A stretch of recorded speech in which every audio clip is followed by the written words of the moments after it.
नमस्कार दोस्तों, अगर आप इस कहानी को सुनेंगे तो सच में आपके रोंगटे खड़े हो जाएंगे, इसलिए इसे अंत तक जरूर सुनिएगा। हवेली की दीवारें रात के अंधेरे में कुछ रहस्य गुनगुना रही थीं और मैं, गायत्री, दुल्हन के श्रृंगार में खड़ी थी। लेकिन दोस्तों, मेरे दिल में सिर्फ डर और नफरत थी। आज ही मेरी शादी उस इंसान से हुई थी, जिसके बारे में मुझे लगता था कि उसी ने मेरी बहन का अंत किया है। मुझे कुछ भी पता नहीं था। सामने बैठा वह शख्स, जिसे सब एक आदर्श पति मानते थे, उसके मन में क्या था मुझे नहीं पता था। उसकी मुस्कान में मासूमियत नहीं, बल्कि एक अजीब सी चमक छिपी थी। मैंने पहले कभी उसका असली चेहरा नहीं देखा था, लेकिन आज वही इंसान मेरे जीवन में आ गया था। यह शादी सिर्फ मेरे छोटे भांजे अंश और मजबूरी के कारण हुई थी, वरना मैं ये कभी नहीं करती। रात की शांति में हवेली की खिड़कियों से आती ठंडी हवाएं मुझे डरा रही थीं। मुझे एहसास हो गया था कि अगर आज मैं चुप रही, तो इतिहास खुद को दोहराएगा। अपनी बहन को न्याय दिलाना अब मेरी जिम्मेदारी और मेरा नसीब बन गया था। मैंने मन में कसम खाई कि इस दुल्हन के लिबास में अब एक ऐसी लड़की छिपी है, जो अपने शिकार के पास ही बैठी है। मेरी स्वर्गीय बहन हमेशा मुझसे कहती थी कि उसका पति उस पर कैसे जुल्म करता है। उसके शरीर के घाव इस बात के गवाह थे, लेकिन वो दुनिया के सामने इतना अच्छा बन जाता था कि कोई कमी न दिखे। कोई मान ही नहीं सकता था कि वह ऐसा कर सकता है। बहन ने मुझे पहले ही कह दिया था कि उसका पति कुछ बुरा प्लान बना रहा है, पर उसने मुझसे कसम ली थी कि यह बात किसी को न बताऊं और वह सब खुद संभाल लेगी।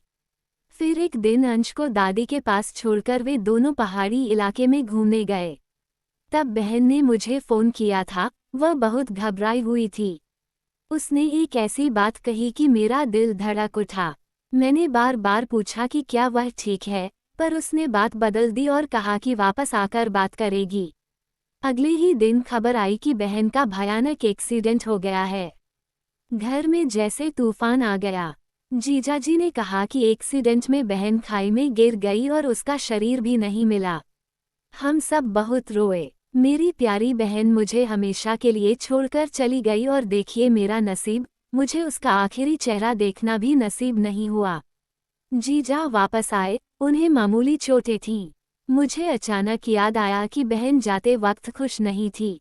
उसने मुझसे कहा था, गायत्री, अगर मुझे कुछ हो जाए तो वंश का ख्याल रखना, उसे कभी अकेला मत छोड़ना।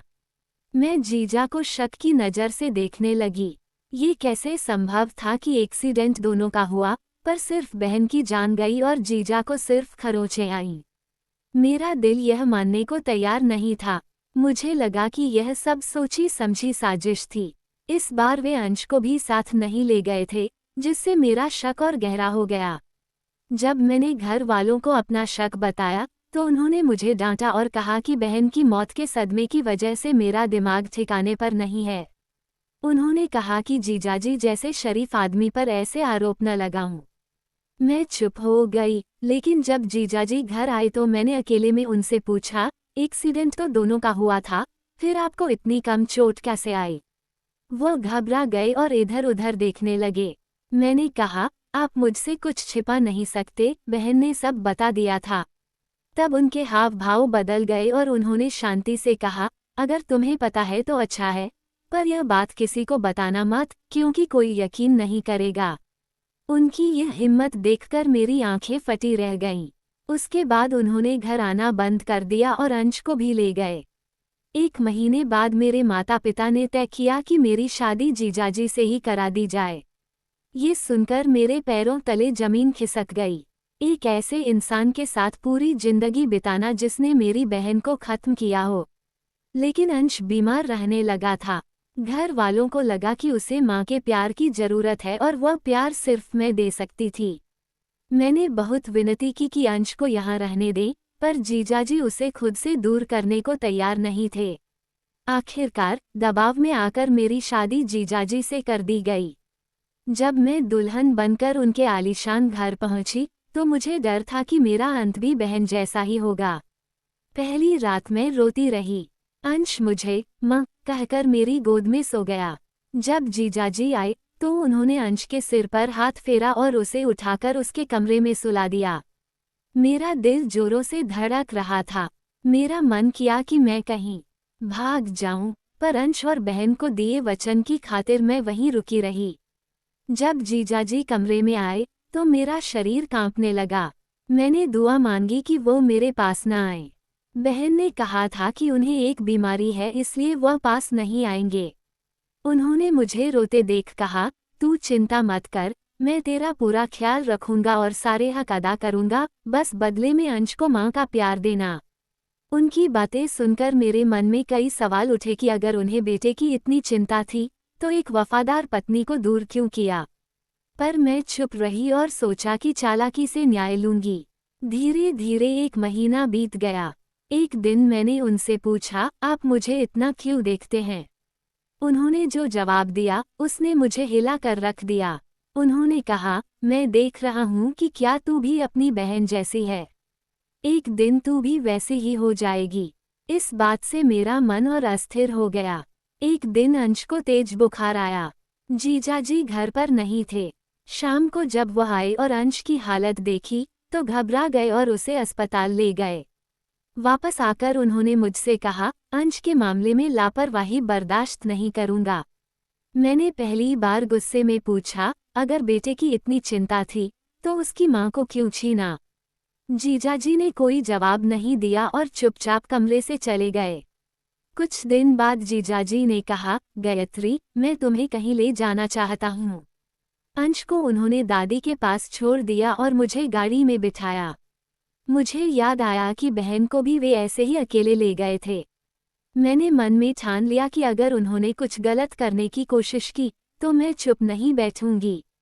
वे गाड़ी पहाड़ी इलाके में ले गए और एक छोटे से घर के सामने रुक गए। वहां एक युवक बाहर आया। अंदर एक खाट पर एक स्त्री पीठ फेरकर सोई थी। जब वह मेरी तरफ मुड़ी तो जैसे मेरे सिर पर आसमान टूट पड़ा। वह मेरी बहन थी और वह जीवित थी। जीजाजी ने शांति से सारी सच्चाई बताई। मेरी बहन उन पर जुल्म के झूठे आरोप लगाती थी, जबकि सच ये था कि वो उन्हें छोड़कर किसी और के साथ जाना चाहती थी। उसने अंश तक को नुकसान पहुंचाने की कोशिश की थी। जीजाजी ने उसे बहुत समझाया, पर जब वह नहीं मानी तो उन्होंने उसे तलाक दे दिया। दुनिया और बदनामी से बचने के लिए उन्होंने झूठ कहा कि वह मर गई है। मेरे माता पिता को सब पता था, इसीलिए उन्होंने मेरी शादी जीजाजी से कराई थी। बहन शर्म से सिर झुकाए खड़ी थी। मुझे अपनी सोच पर बहुत शर्मिंदगी हुई। मैंने अपने पति को गलत समझा था। मैंने आंसू भरी आंखों से उनकी ओर देखा, जिन्होंने परिवार की इज्जत बचाने के लिए इतना बड़ा सच छिपाए रखा। मैंने बहन से कहा, आज से तू मेरे लिए सच में मर गई है। हम घर वापस आए और तब से मैंने, मेरे पति और अंश ने एक खुशहाल जीवन शुरू किया। मैंने उनसे माफ़ी मांगी और उन्होंने मुझे माफ़ कर दिया। बस एक वचन लिया कि मैं कभी विश्वासघात नहीं करूंगी। 2 साल बाद हमें एक प्यारी सी बेटी हुई। आज मेरा पति, अंश और मेरी बेटी ही मेरी दुनिया है। हर स्त्री एक जैसी नहीं होती। मेरी बहन माँ होकर भी अपने बेटे को छोड़ गई और मैंने उसे जन्म नहीं दिया, फिर भी उसे माँ का प्यार दिया। आज हमारा परिवार पूरा है और हम बहुत खुश हैं।